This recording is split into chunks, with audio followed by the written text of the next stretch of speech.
श्री राम। सभी माताओं बहनों से सभी से हाथ जोड़कर प्रणाम। मैं चल रही हूँ एक गवन गीत सुनाने। आप लोग को कैसा लगे ज़रूर से ज़रूर बताना। लड़की गवन गीत, जब लड़की की विदाई होती है तब गाया जाता है। ऊँच तलवा बड़ा सुंदर देखत सुहावन, देखत सुहावन। आरे से ही सगरे दुलहिनी नहानी, तके सिया झटा कहीं तके सिया झटा कहीं। घोड़वा चढ़ल आवे दुलहे त पानी के पियासल, पानी के पियासल।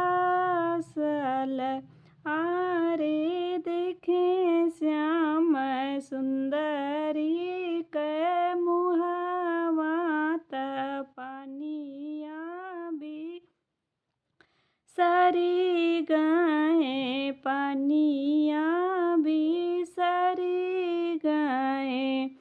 पानी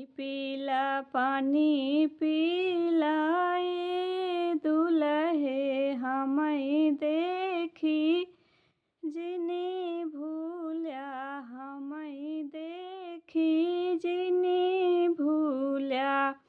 अरे सुन पई है बापवा हमारा, तो हाई बन्हवाई है, तो हाई बन्हवाई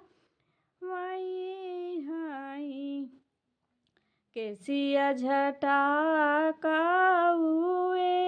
दुलहिनी सखी से मिलन करा, सखी से मिलन करा।